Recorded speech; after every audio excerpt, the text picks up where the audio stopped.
আরে হাল্ক, কোথায় যাও? আজকে শুক্রবার, নামাজ পড়তে যাই। চলেন মামা, আপনারাও। কাকা, আপনি পটুয়াখালী কলেজ বাদাম বিক্রি করতে আইছেন কে? বাদাম? এইটা তো বাহানা, আমি আইছি মাইয়া দেখতে। চিন্তা করিস না মা, আমি ঠিক আছি। এ কি, আরেকজন সবুজ মানুষ। আপনি কে? তোর মাথা নষ্ট।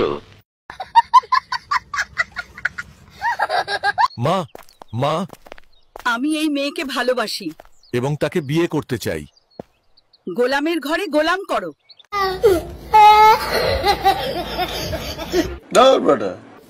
মানে কি বলবো, যাই হোক। তোর মাথা নষ্ট। সাইয়ারা মুভিটা কেমন লেগেছে আপনার? সাইয়ারা মুভিটা দেখে কান্না করে দিছিলাম, পরে ভাবলাম আমার তো গার্লফ্রেন্ডই নেই। হাল্ক, তুই সারাদিন বউকে নিয়ে ঘুরে বেড়াস, ঘরের কোনো কাজ করিস না। তোকে বিয়ে দিলাম কেন? আমি বিয়ে করেছি, বউয়ের সাথে সময় কাটাবো না? সারাদিন বউয়ের সাথে ঘুরে বেড়ালে ধান কাটবে কে? ম্যাম, ক্লাসে গন্ধ আসতেছে। এইটা নিশ্চয়ই হাল্কের থেকে আসতেছে। গোসল করে আসো আগে। হাল্ক, তুই আবার পরীক্ষায় ফেল করেছিস। এবার তোকে একটা রিকশা কিনে দেবো। এখন রিকশা চালাবি আর বাদ জ্বরে ভুগবি। ও আল্লাহ! হাল্ক বাবা, তুমি আমাকে মেরে ফেলেছো। ওই হাল্ক, রিকশা চালাতে পারিস না? তুই রিকশা ভাঙছস, এখন আবার ভাত খাইতে আইছস। আমি তোরে ঠিক করে দিমু। মা, খাইতাম না ভাত, আমারে বিয়া করায় দাও না। কিরে হাল্ক, বড় হইছস, বিয়া কবে করবি? এই হাল করে যে মাইয়া দেখবো, সেই মাইয়া তো গ্রাম ছেড়ে পালাইবো। বিয়া করতাছি চাচা, দাঁড়া একটু। এই নে খোকা, সকাল থেকে খালি ঘামছিস, ভাত খা আগে। মা, একটু ঘি দিও না, শক্তি বাড়বে। ভাত খা, তারপর হল্ক না হইয়া ঘুমপোকা হইয়া যা। আপনারা মিছিল নিয়ে কোথায় যাচ্ছেন? আমরা বিচার চাই, কারণ আমাদের বাবা মা সবসময় মোবাইল ফোন দেখে, কিন্তু আমরা মোবাইল ফোন দেখলে বকা দেয়। আমি এটার বলি, আমি একটা মেয়ের প্রেমে পড়েছি।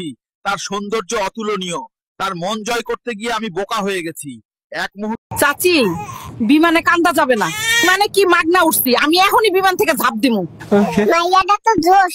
এই বুড়ি জাপ দিবি না কইলাম, আমি আর কানবো না। মামা, একটু রিক্সাও চালাই, আমি কাজ করতে চাই। ভাই, তোমার এক পেডালে রিক্সা উড়ে যাবে। ওই হুল্ক, এ কাজে তোমার খুব দরকার, কিন্তু এই এই ভাবে না। এটা কেউ পরিষ্কার করে না। আমরা সবাই যদি ফেলে দিই, তাহলে পরিষ্কার করবে কে? বিয়ে মানেই যন্ত্রণা। কেন যে বিয়ে করতে গেলাম? আজরাইল রে, জান কবজ করে এত কষ্ট আগে জানতাম না। আজরাইল, আমাকে একটু আসানের সাথে তুমি জান কবজ করো। আজরাইল বললেন, হুজুর, আসমানের নিচে জমিনের উপরে আপনার চাইতে সহজ ভাবে জান আমি কারো কবজ করি নাই।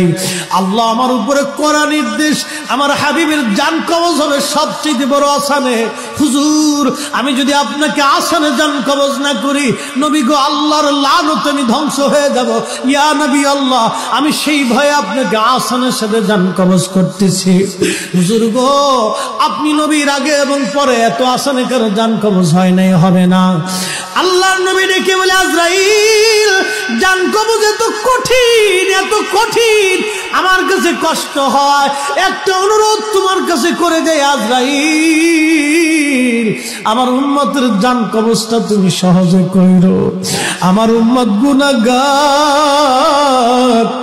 আমার উম্মত পাপী, আমার উম্মত গুনাহগার, আমার উম্মতের জানটা তুমি আসানে